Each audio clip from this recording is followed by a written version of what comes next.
एक ऐसी विचित्र दुनिया जहाँ पे सिंगल लोगों के लिए कोई भी जगह नहीं है।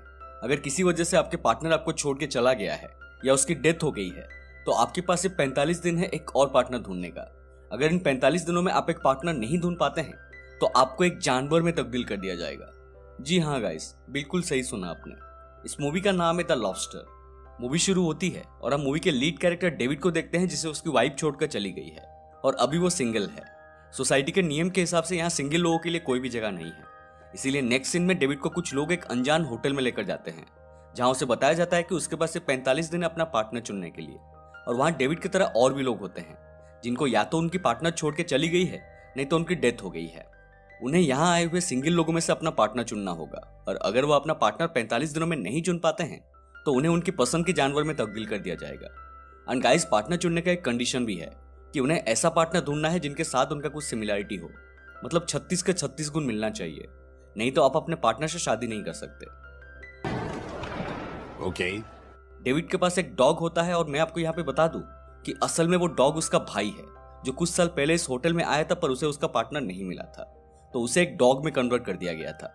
फिर डेविड से एक फॉर्म पर साइन करवाया जाता है और उसको उसका रूम अलॉट कर दिया जाता है।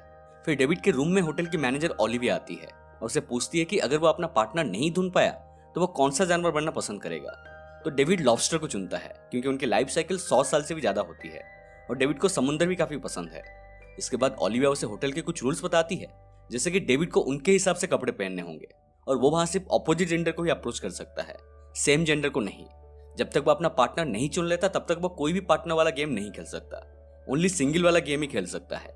एंड ऑल्सो वो होटल में मास्टरबेट नहीं कर सकता पर होटल की मेड्स के साथ इंटीमेट हो सकता है। बट यहाँ एक फनी चीज ये थी कि मेड्स उन्हें बस एक्साइट करके क्लाइमैक्स से पहले ही छोड़कर चले जाते थे ताकि लड़कियों के ऊपर उनका इंटरेस्ट बना रहे। अगले सीन में हम डेविड को लंच करते हुए देखते हैं जहां वो दो आदमी से मिलता है जिनका नाम था बेन एंड जॉन।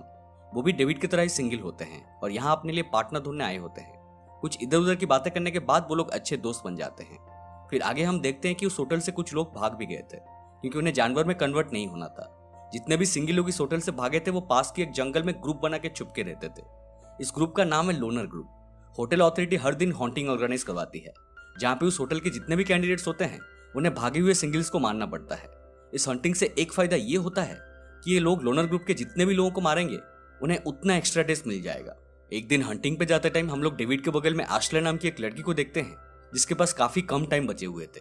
वो डेविड को उसका पार्टनर बनने के लिए अप्रोच करती है बट डेविड मना कर देता है। वो फ्रस्ट्रेट होकर कहती है कि अगर लास्ट डे तक उसे अपना पार्टनर नहीं मिला तो वो सुसाइड कर लेगी क्योंकि उसे एक जानवर में कन्वर्ट नहीं होना है। एक दिन जॉन स्विमिंग पूल में जेसिका नाम की एक लड़की को अप्रोच करता है जिसके नाक से हमेशा खून निकलता रहता था। अब क्योंकि जॉन और उसके बीच कोई सिमिलरिटी नहीं थी इसलिए जॉन अपने आप को चोट पहुंचाता है और उसके नाक से भी खून बहने लगते हैं। ये देखकर जेसिका समझती है कि शायद जॉन को भी उसके ही जैसा बीमारी है और दोनों पार्टनर बनने के लिए ये सिमिलरिटी काफी है और उन्हें एज ए कपल घोषित कर दिया जाता है।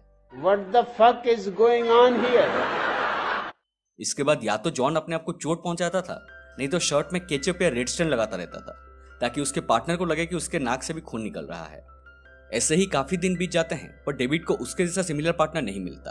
अब उसका मुलाकात एंजेलिका नाम की एक लड़की से होता है जो बिल्कुल ही हार्टलेस या इमोशनलेस थी, मतलब उसके सामने कोई इंसान भी मर जाए लेकिन वो कुछ भी रिएक्ट नहीं करती थी। ये देखकर डेविड की दिमाग की घंटी बजती है और वो सोचता है कि इमोशनलेस होने का प्रिटेंड करना आसान है और इस तरह उसे एक पार्टनर भी मिल जाएगा।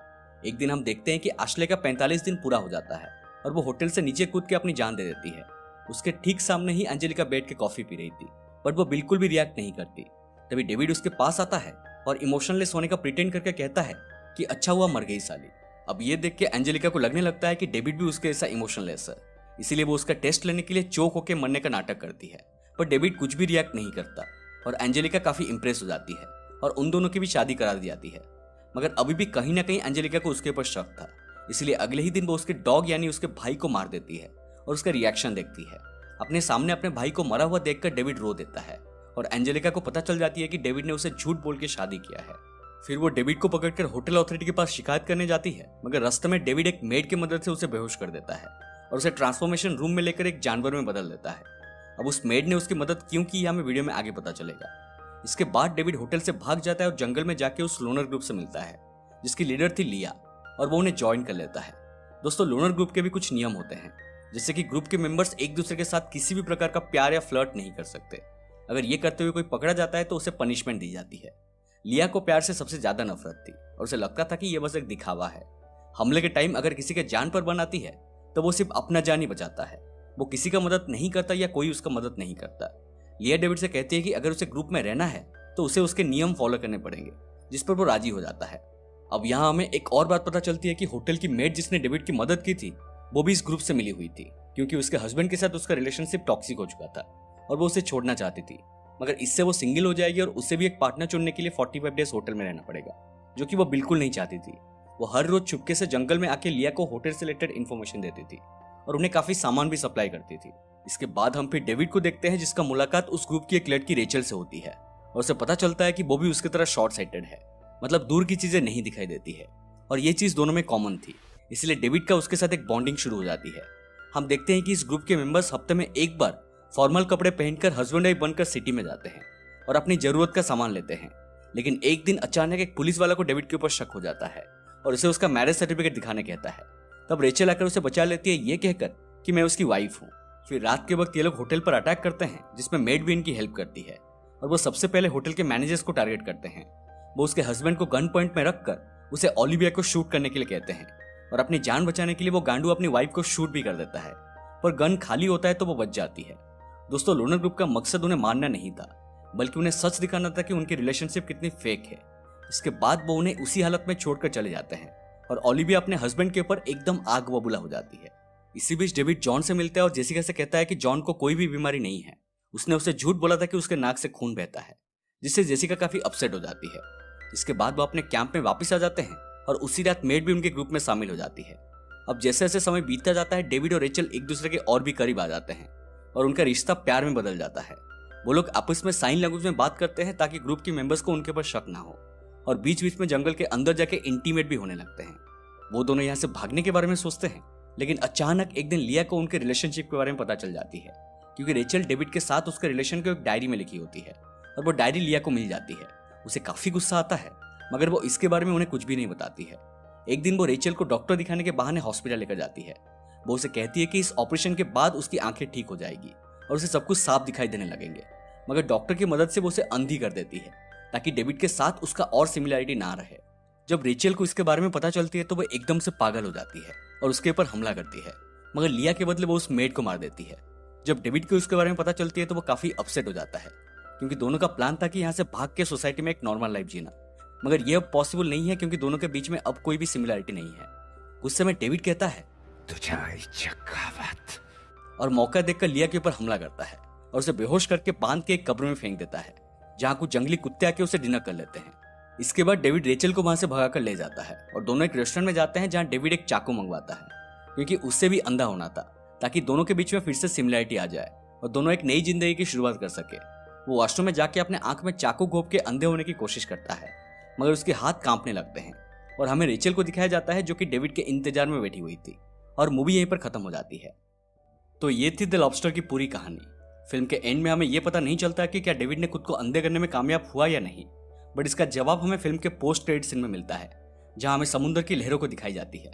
तो मेरे थ्योरी के हिसाब से डेविड खुद को अंधे करने में नाकामयाब हुआ था, और क्योंकि अब उसके और रेचल के बीच में कोई सिमिलैरिटी नहीं है तो उसे वापस होटल में ले जाया गया और उसकी पसंद के एनिमल एक लॉबस्टर में बदल दिया गया और समुद्र में छोड़ दिया गया। इसीलिए मूवी के अंत में हमें समुद्र का एक झलक दिखाया जाता है। This is my theory. मैं जानना चाहता हूँ कि आप इसके बारे में क्या सोचते हैं। इस मूवी से हमें एक और सीख भी मिलती है कि कैसे आजकल हम अपने पार्टनर में बस कुछ सिमिलैरिटीज देख के उन्हें पसंद कर लेते हैं, प्यार और ट्रस्ट को अहमियत नहीं देते हैं, जिसके बाद हम एक ऐसे टॉक्सिक रिलेशनशिप में फंस जाते हैं जिससे निकलने के लिए हमें काफी मुसीबतें उठानी पड़ती है। तो दोस्तों, ये मूवी रिलीज हुई थी सन 2015 में और इसकी IMDb रेटिंग है 7.2 आउट ऑफ 10, और मूवी का कॉन्सेप्ट बहुत ही अलग है और मुझे उसकी कहानी काफी पसंद आई। मैं एक बार ये मूवी देखने के लिए आपको जरूर रिकमेंड करूंगा। उम्मीद करता हूँ कि आपको ये एक्सप्लेनेशन पसंद आई हो। तो आज के लिए इतना ही। अगर मूवी की कोई बात आपको अच्छी लगी या मुझसे कोई डिटेल्स मिस हो गई तो कमेंट करके जरूर बताइएगा, एंड वीडियो को लाइक कर देना, शेयर कर देना, और ऐसे ही डिफरेंट कॉन्सेप्ट के मूवीज के लिए हमारे चैनल को सब्सक्राइब कर देना और बेल आइकन को दबा देना ताकि नोटिफिकेशन आपके पास 45 सेकंड में पहुंच जाए, ना कि 45 दिन में। मिलते हैं अगले वीडियो में। Stay safe and please get vaccinated.